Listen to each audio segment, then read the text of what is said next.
જય હિન્દ વિદ્યાર્થી અગાઉ આપણે છે એ આભાસી પ્રથમ ક્રમની પ્રક્રિયા, ત્યારબાદ આર્હેનિયસ સમીકરણ નો અભ્યાસ કર્યો. હવે આજે આપણે આર્હેનિયસ સમીકરણને અનુલક્ષીને છે એક્ઝામ્પલ અને થોડી વાત કરીએ ઉદ્દીપકની અસર. તો પ્રક્રિયા પર ઉદ્દીપકની અસર.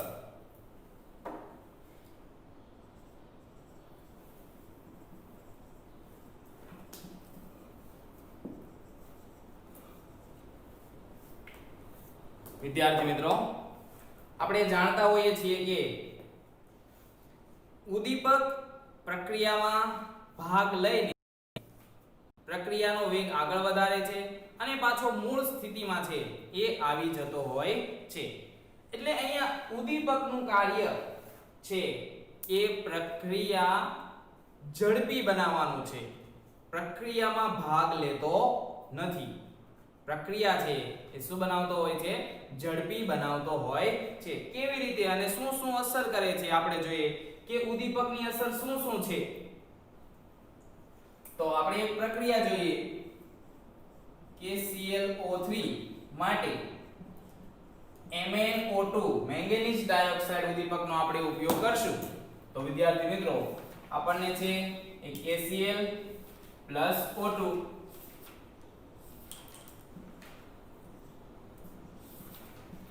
આવું આપણને છે એ પ્રાપ્ત થાય છે. તો અહીંયા જે મેંગેનીઝ ડાયોક્સાઇડ નો આપણે ઉપયોગ કર્યો છે તે ઉદ્દીપક તરીકે એનો ઉપયોગ કર્યો છે. તો વિદ્યાર્થી મિત્રો, ઉદ્દીપકનું કાર્ય સૌપ્રથમ ઉદ્દીપક છે એ પ્રક્રિયક સાથે સૌપ્રથમ બંધ બનાવે છે. એટલે અહીંયા મધ્યવર્તી સંકીર્ણ સંયોજન છે બનાવશે. મધ્યવર્તી સંકીર્ણ સંયોજન બનાવ્યા બાદ પ્રક્રિયક પોતાની મૂળ સ્થિતિમાં આવી જાય છે અને આપણને નિપજો છે આપતો હોય છે. આ પ્રક્રિયકમાં ઉદ્દીપકનું કાર્ય છે. હવે આપણે આલેખ દ્વારા સમજીએ તો સક્રિયકરણ ઊર્જા અને પ્રક્રિયા અંશ.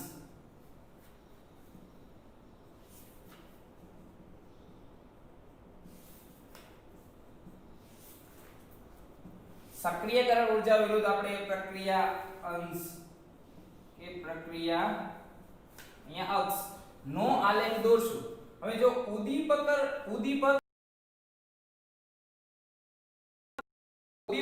જો પ્રક્રિયા થતી હોય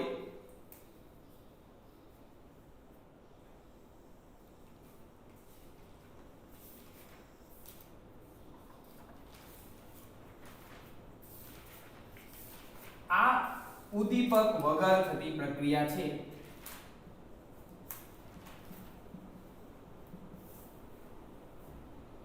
આ એની સક્રિયકરણ ઊર્જા કે જ્યારે મધ્યવર્તી સક્રિય સંકીર્ણ બને છે એ ઊર્જા છે, આપણે એને એ કહીએ. હવે જો વિદ્યાર્થી મિત્રો આપણે ઉદ્દીપકનો ઉપયોગ કરીએ તો ઉદ્દીપકનો જો આપણે ઉપયોગ કરશું તો આપણે આવો આલેખ મળશે.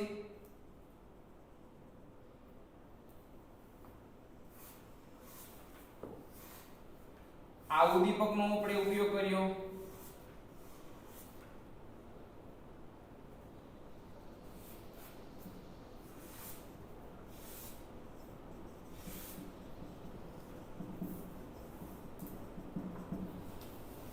તો વિદ્યાર્થી મિત્રો, આલેખમાં તમે જોઈ શકો છો જ્યારે આપણે ઉદ્દીપકનો ઉપયોગ કરતા નથી ત્યારે સક્રિયકરણ ઊર્જા અહીંયા વધારે છે.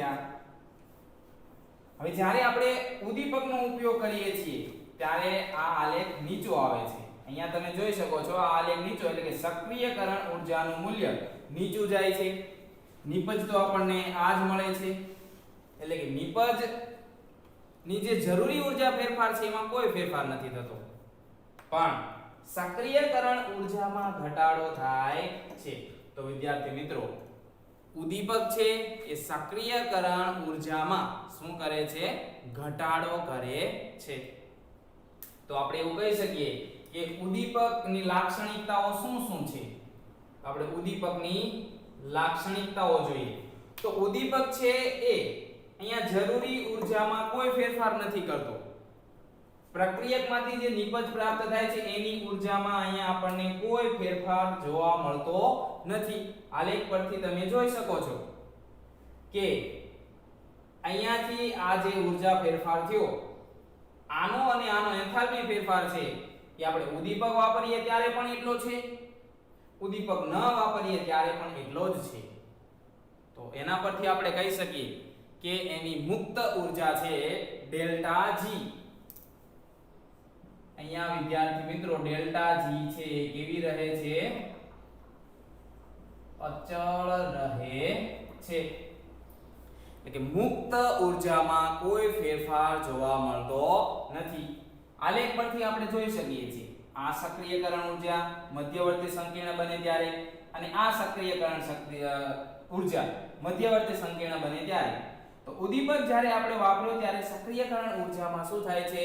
ઘટાડો થાય છે. તો આ પણ ઉદ્દીપકની લાક્ષણિકતા છે. તો આપણે લખી શકીએ સક્રિયકરણ ઊર્જામાં ઘટાડો કરે છે.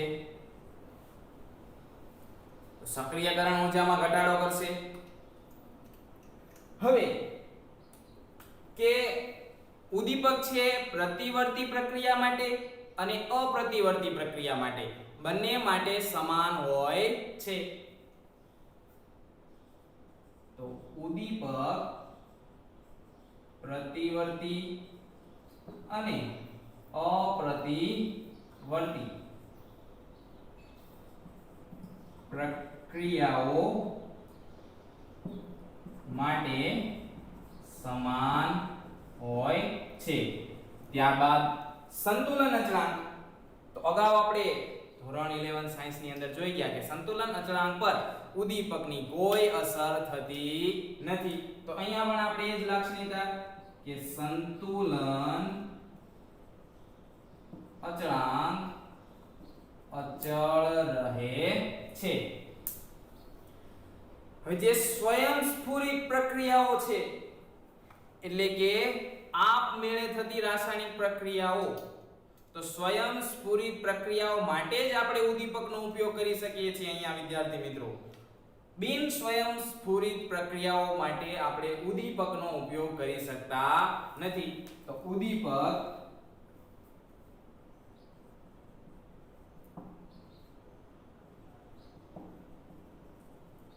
સ્વયંસ્ફુરિત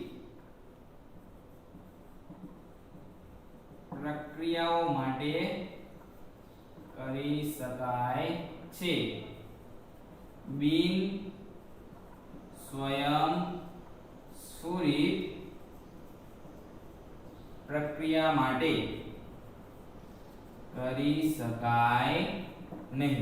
આ વિદ્યાર્થી મિત્રો ઉદ્દીપકની છે એ લાક્ષણિકતાઓ છે કે આલેખ પરથી જ્યારે સક્રિયકરણ ઊર્જા અને પ્રક્રિયા અક્ષનો આલેખ દોરવામાં આવે ત્યારે આલેખ પરથી આપણને અલગ અલગ માહિતીઓ મળે.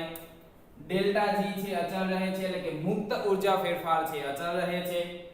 સક્રિયકરણ ઊર્જામાં ઘટાડો થાય છે. અહીંયા આપણે આલેખ પરથી જોઈ શકીએ છીએ કે એની સક્રિયકરણ ઊર્જામાં ઘટાડો થાય છે. ઉદ્દીપક પ્રતિવર્તી અને અપ્રતિવર્તી પ્રક્રિયાઓ માટે સમાન હોય છે. સંતુલન અચળાંક પણ કેવો રહે છે વિદ્યાર્થી મિત્રો? અચળ રહે છે. સંતુલન પ્રાપ્ત કર્યા બાદ પ્રક્રિયા એટલે સંતુલન પ્રાપ્તિ માટે એ કોઈ અસર કરતો નથી. ઉદ્દીપકનો ઉપયોગ આપણે સ્વયંસ્ફુરિત પ્રક્રિયાઓ માટે જ ઉપયોગ કરી શકીએ છીએ. બિન સ્વયંસ્ફુરિત પ્રક્રિયાઓ માટે ઉપયોગ કરી શકાતો નથી. વિદ્યાર્થી મિત્રો અહીંયા ખાસ બાબત એ છે કે ઉદ્દીપક કોને કહેવાય? પુરોગામી તરફથી જો પ્રતિગામી તરફ પ્રક્રિયા જતી હોય તો જ છે એને છે ઉદ્દીપક કહેવાય. જો પ્રક્રિયા પુરોગામીથી પ્રતિગામીથી પુરોગામી તરફ જાય નહીં એટલે કે પ્રક્રિયકમાંથી નિપજ આપણને ન મળે, નિપજમાંથી પાછો પ્રક્રિયક બનવાની શરૂઆત થઈ જાય તો એને ઉદીપક ન કહેવાય, એને નિરોધક કહેવાય છે. પ્રક્રિયામાં અવરોધ ઊભો કરે છે એને વિદ્યાર્થી મિત્રો ઉદીપક કહેવાતો નથી. પ્રક્રિયામાંથી આપણને નિપજ મળશે તેને ઉદીપક કહેવાય. તો અહીંયા બીજું એ કે એક લાક્ષણિકતા રહી ગઈ, આલેખ આ તરફ ગયો, નીચે આવ્યો, ઊર્જા નીચી ગઈ એટલે અહીંયા સંતુલન અચળાંકને કોઈ અસર નથી કરતું. તે પ્રક્રિયા ઝડપી કરે છે. કોઈ પ્રક્રિયા વિદ્યાર્થી મિત્રો 5 કલાકમાં થતી હોય અને જો આપણે ઉદીપકનો ઉપયોગ કરીએ તો એ 10 મિનિટમાં થઈ જાય, 15 મિનિટમાં થઈ જાય. એટલે પ્રક્રિયા વેગ છે, પ્રક્રિયા ઝડપી બનાવવાનું કાર્ય છે એ કોનું છે? ઉદીપકનું છે. તો આ ઉદીપકની વિદ્યાર્થી મિત્રો લાક્ષણિકતાઓ હતી. તમને ઘણી વખત કે ઉદીપકની લાક્ષણિકતાઓ જણાવો 2 માર્ક્સમાં પૂછાતો હોય છે. તો આ ઉદીપકની છે લાક્ષણિકતાઓ છે. હવે આગળ આપણે વિદ્યાર્થી મિત્રો જોવું છે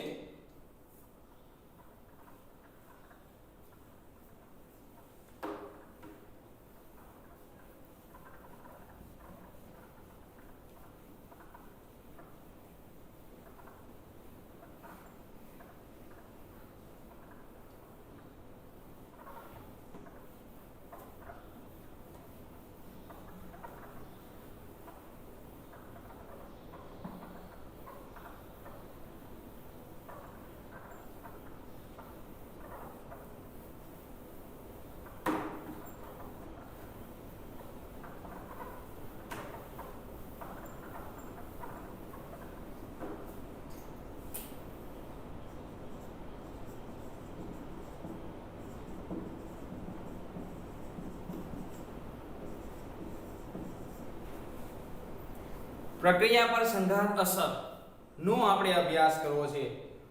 તો વિદ્યાર્થી મિત્રો આર્હીનીય સમીકરણ છે બધા જ પ્રક્રિયાઓ માટે લાગુ કરી શકાય છે, પણ હવે બે વૈજ્ઞાનિકોએ છે ટોટસ અને લુઈસ નામના બે વૈજ્ઞાનિકોએ છે એ પ્રક્રિયા સંઘાતનો અભ્યાસ કરીને એના અમુક સિદ્ધાંતો રજૂ કર્યા કે પ્રક્રિયા કેવી રીતે છે આગળ વધે છે.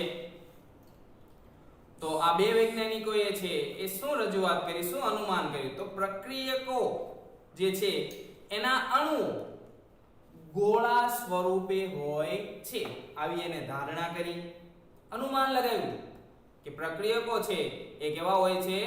ગોળા સ્વરૂપે હોય છે.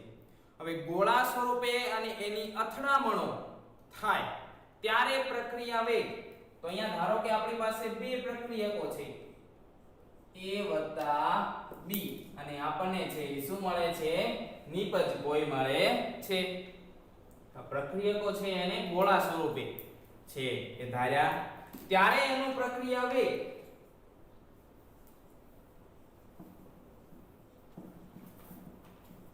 Z AB e−EA/RT. તો આ આર્હીનીય સમીકરણ જેવું જ છે જ્યાં A બરાબર શું છે? ZAB. તો આર્હીનીય સમીકરણ સાથે આપણે આને સરખાવીએ તો આવું થાય કે A બરાબર અહીંયા શું લેવામાં આવ્યું છે? ZAB. AB એટલે પ્રક્રિયક A અને B. હવે Z છે એને આવૃત્તિ સંઘાત કહેવામાં આવે અથવા તો સંઘાત આવૃત્તિ કહેવામાં આવે છે. હવે સંઘાત આવૃત્તિ કોને કહેવાય? આવો વિદ્યાર્થી મિત્રોને પ્રશ્ન હશે તો એની વાત કરીએ કે સંઘાત આવૃત્તિ કોને? તો વિદ્યાર્થી મિત્રો સંઘાત આવૃત્તિ પ્રતિ સેકન્ડ પ્રતિ એકમ પરમાણુઓ સંઘાત પામી તેને સંઘાત આવૃત્તિ Z કહેવામાં આવે છે. એને વિદ્યાર્થી મિત્રો શું કહેવામાં આવે? સંઘાત આવૃત્તિ Z તરીકે છે એ શું કરવામાં આવે છે? ઓળખવામાં આવતું હોય છે. તો અહીંયા A અને B ના પરમાણુ પ્રતિ સેકન્ડે પ્રતિ એકમ કદ કેટલું કદ છે એમાંથી કેટલા અણુઓ પરમાણુઓ સંઘાત પામ્યા એને છે એ શું કહેવામાં આવતું હોય છે? સંઘાત આવૃત્તિ કહેવામાં આવે છે. એટલે કે અહીંયા જે તો સૌપ્રથમ તો પ્રક્રિયા થવા માટે સંઘાત થવો જોઈએ. સંઘાત આવૃત્તિ Z કેટલા પરમાણુ? અગાઉ આપણે વાત કરી કે બધા જ પ્રક્રિયકો છે નિપજમાં રૂપાંતર પામતા નથી. કેટલા પ્રક્રિયકો નિપજમાં રૂપાંતર પામશે? તો જેનો સફળ સંઘાત થયો છે, જેનું અથડામણ સફળ થયું છે, તેવા પ્રક્રિયકો જ અહીંયા છે શેમાં રૂપાંતર પામે છે? તો કે નિપજમાં રૂપાંતર પામે છે. હવે અહીંયા સફળ સંઘાત કોનો થયો આપણને કેવી રીતે ખબર પડે? કે તો આપણે વાત કરીએ કે જેની ઊર્જા સક્રિયકરણ ઊર્જા કરતા વધુ હોય, જે પ્રક્રિયકો છે, જે અણુઓ છે એની ઊર્જા સક્રિયકરણ ઊર્જા કરતા વધુ હોય તેવા પ્રક્રિયકો જ સફળ અથડામણ પામે છે અને એનું રૂપાંતર શેમાં થતું હોય છે? નિપજમાં થતું હોય છે. સક્રિયકરણ કરતા વધુ ઊર્જા એટલે એને આપણે દહેલી ઊર્જા કહીએ અથવા તો એને થ્રેશોલ્ડ એનર્જી પણ કહેવાય. સક્રિયકરણ ઊર્જા કરતા જેની ઊર્જા વધુ હશે તે પ્રક્રિયકો જ સફળ સંઘાત અનુભવે છે. હવે વિદ્યાર્થી મિત્રો હજી એક બાબત છે, સંઘાત થાય છે, સક્રિયકરણ ઊર્જા વધુ છે, સંઘાત આવૃત્તિ પણ છે વધુ છે, એ છતાં એનું નિપજમાં રૂપાંતર થતું નથી. તો અહીંયા શું હશે? કેમ આવું થતું હશે? તો યોગ્ય દિક વિન્યાસ પણ હોવો જરૂરી છે.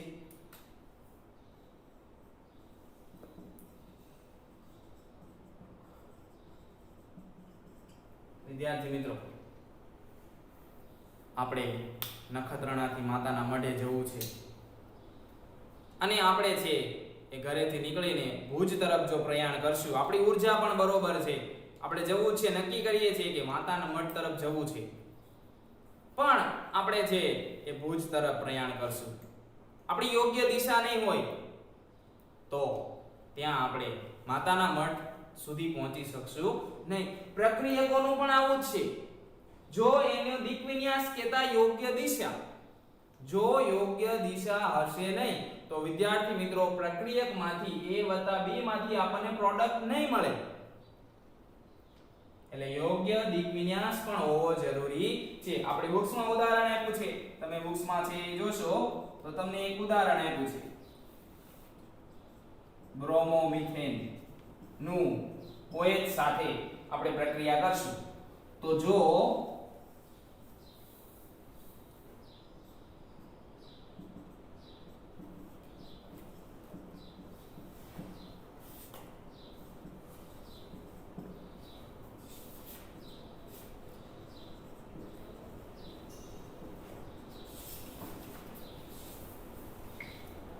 અહીંયા વિદ્યાર્થી મિત્રો આનો દિક વિન્યાસ અને OH માઈનસ નો દિક વિન્યાસ અયોગ્ય દિક વિન્યાસ છે. અહીંયા અયોગ્ય દિક વિન્યાસ છે. તો અયોગ્ય દિક વિન્યાસ હોવાના કારણે આપણને અહીંયા નિપજ મળતી નથી. જો યોગ્ય દિક વિન્યાસ હોય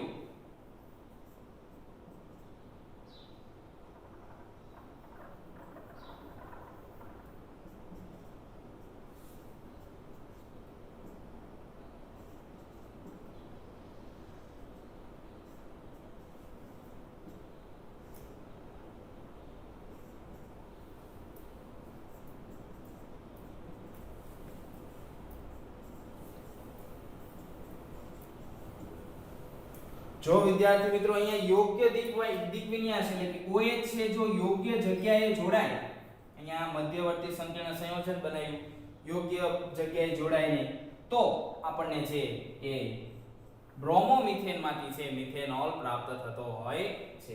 એટલે વિદ્યાર્થી મિત્રો સંઘાત પ્રક્રિયા માટેના જે લાક્ષણિકતાઓ છે આપણે A વત્તા B પ્રક્રિયક છે એમાંથી આપણને P છે પ્રોડક્ટ નિપજ મળે છે. Z છે સંઘાત આવૃત્તિ છે, એને આપણે આર્હેનીય સમીકરણ સાથે સરખાવી શકીએ તો A બરાબર છે અહીંયા શું થઈ શકે Z. એટલે કે સૌપ્રથમ સંઘાત થવો જોઈએ, સક્રિયકરણ ઊર્જા કરતાં વધુ ઊર્જા હોવી જોઈએ, પ્રક્રિયકોની દિક્વિન્યાસ છે યોગ્ય હોવા જોઈએ, તો જ છે એ આપણને નિપજ પ્રાપ્ત થાય છે. અને અહીંયા એક નવો છે એ અવયવ દાખલ કરવામાં આવે છે જેને આવૃત્તિ અવયવ છે કહેવામાં આવે છે. એટલે કે વિદ્યાર્થી મિત્રો સંઘાત કેટલા પરમાણુઓ પામ્યા તો એ પરમાણુઓ સંઘાત છે એ જેટલા સફળ સંઘાત પામશે એટલા જ એનો રૂપાંતર શેમાં થશે પ્રક્રિયકોમાં થશે. 1 મોલ પરમાણુ હોય, 1 મોલ પદાર્થ છે આપણી પાસે તો આપણને ખબર છે કે 1 મોલ માં કેટલા હોય 6.022 × 1023 પરમાણુઓ હોય. આટલા બધા પરમાણુઓ છે એક પદાર્થની અંદર, આટલા બધા અણુઓ હોય તો બધા જ અણુઓ સંઘાત પામતા નથી. ઘણા બધા અણુઓ છે એમાંથી એનો અમુક ભાગ જ સફળ સંઘાત પામે છે તો એ સફળ સંઘાતનો અમુક ભાગ છે એને આપણે P તરીકે દર્શાવીએ છીએ. એટલે નવું સમીકરણ આવ્યું P Z AB e−EA/RT.